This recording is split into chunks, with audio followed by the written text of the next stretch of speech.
Here are some of the diaries that were prepared by students in fall 2014.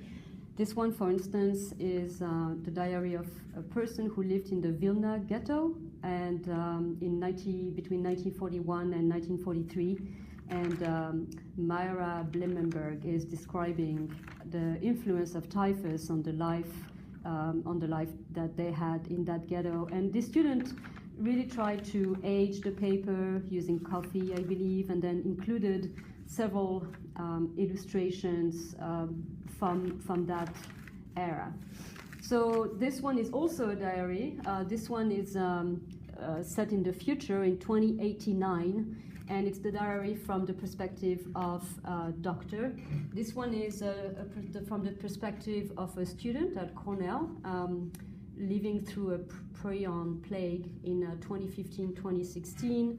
This one is also set in the past, and so she aged the paper, and she set her story from the point of view of, I can't remember,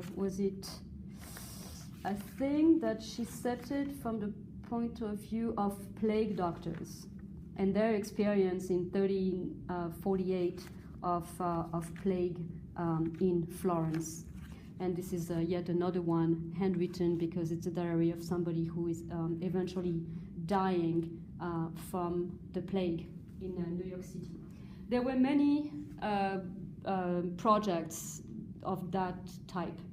Another large category of projects we had in 2014 were kind of information projects, such as, for instance, information for kids with little pop-up pictures about typhus, the pathogen, the vectors, what you should do if you are infected, etc. So targeted for the kids. Some of them are more like the kind of pamphlets you would find in your doctor's office.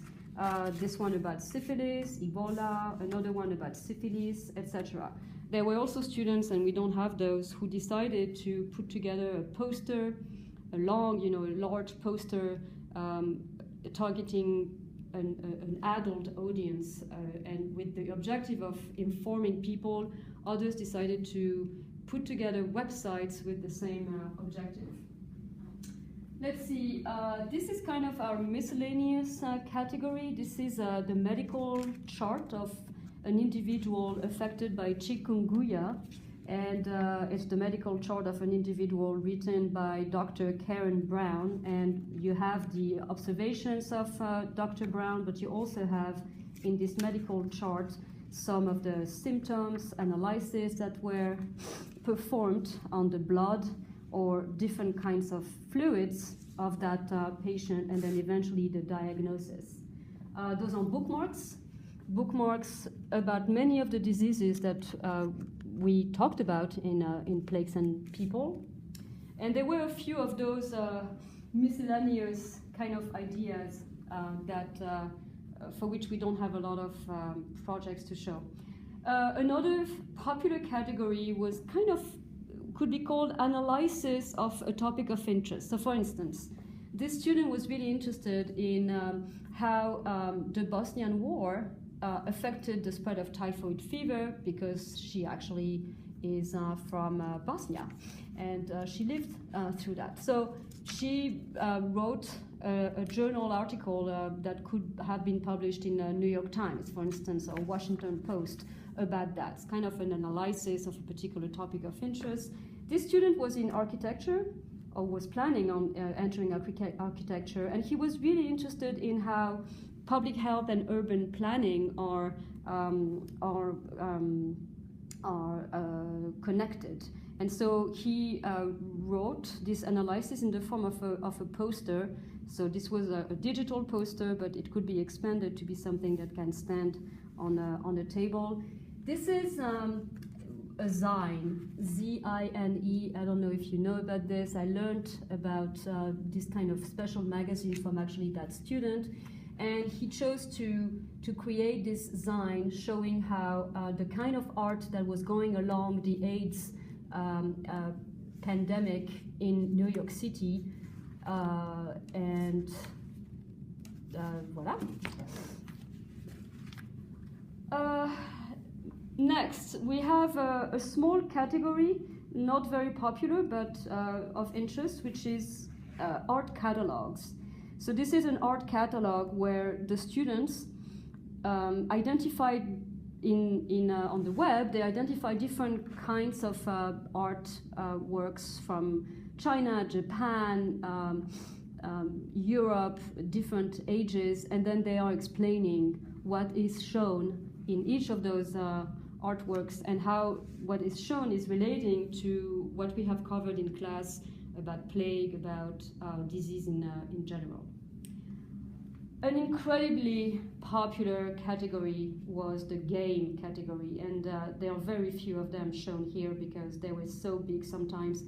And this included board games such as this reused, recycled Trivial Pursuit board that has very different categories than the usual Trivial Pursuit board. And the students explained the rules of the game of Trivial Pursuit, this adaptation at least of the Trivial Pursuit game, and they made cards that have, for instance, what is the most dangerous plague, the 2014 Ebola outbreak originated in which West African country, etc. So Trivial Pursuit applied to infectious disease themes. And there were many others. There was a Monopoly turned into an Ebolopoly, etc. Other kinds of games, but not board games, more like card games. A student wrote a party game on the topic of infection against humanities. And so she, I don't know if you know that type of game, but she created all those cards.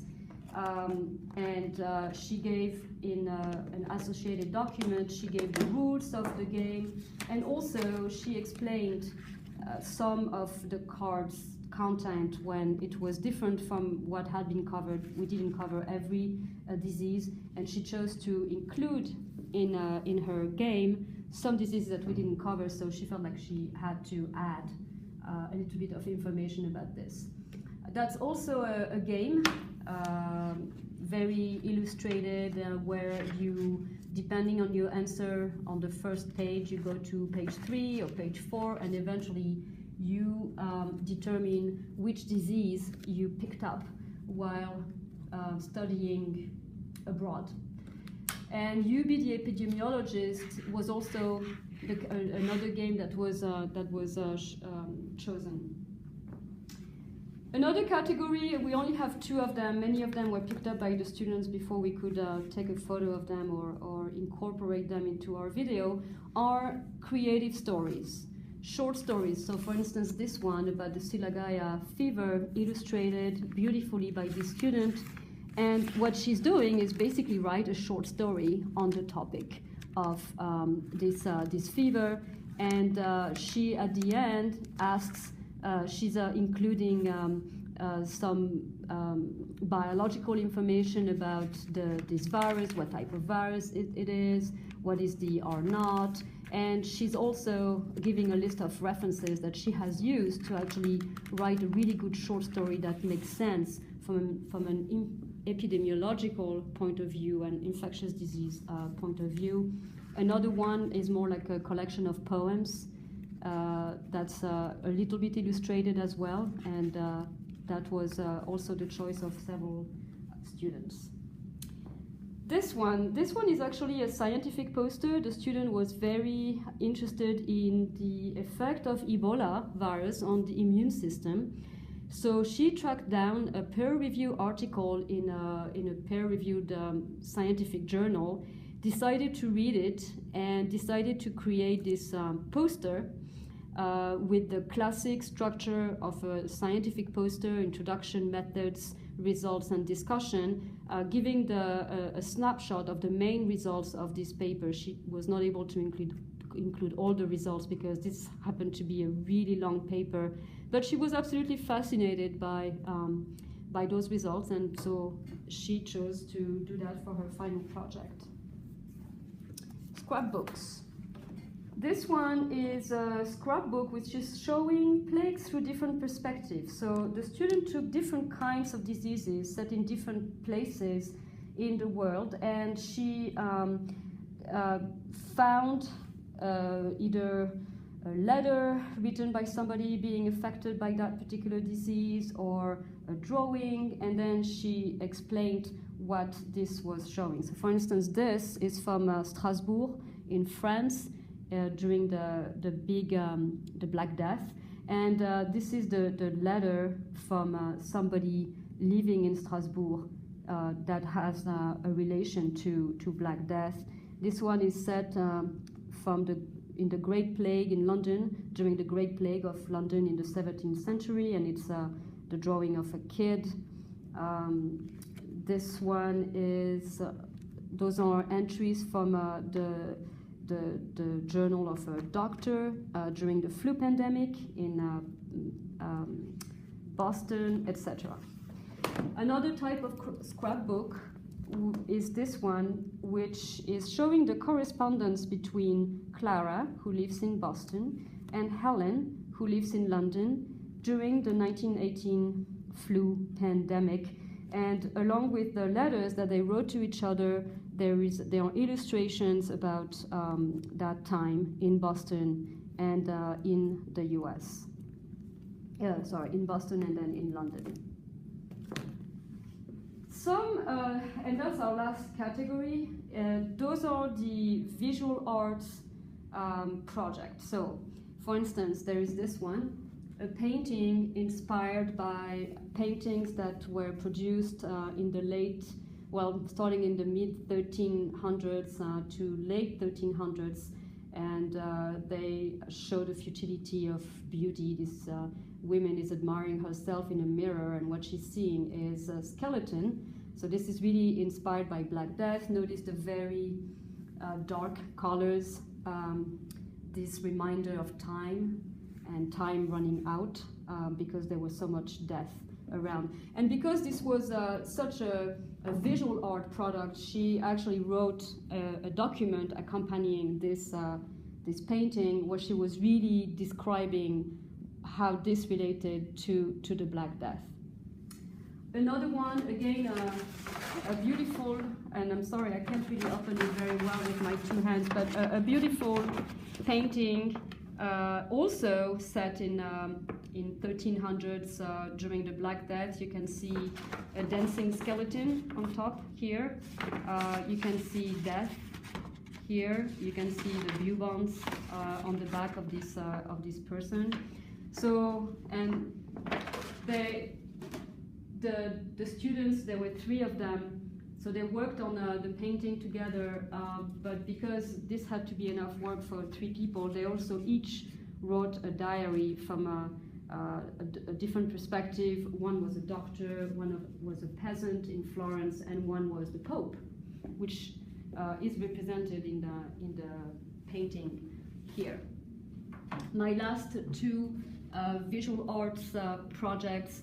This one was a jewelry line inspired by pathogens.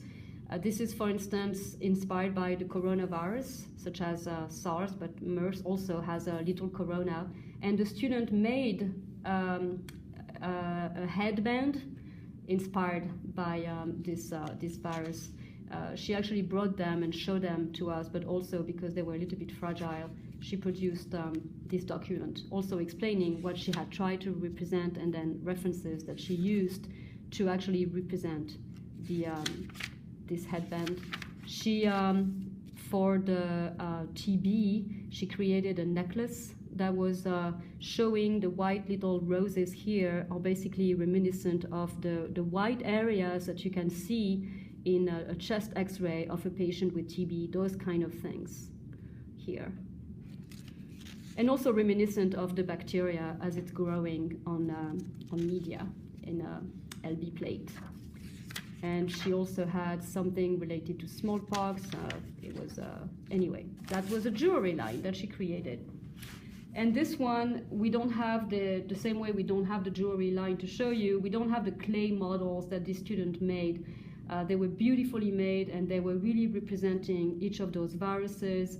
Different colors were representing the different important proteins that were on these viruses. So for instance, for the HIV virus, she had a different color for the GP41 and the GP120, which are so important for the docking of the HIV virus onto the host cell. She was representing the protease and the reverse transcriptase and the integrase inside in her clay model. And she wrote in a document accompanying all this what each color in her clay model represented, the GP41, what it is, and of course she had a list of references. So that's an overview of some of the projects we still have, and there will be a list also of all the types of projects, including those that are not shown here, that we have seen in 2014, and we hope that this is inspiring for you.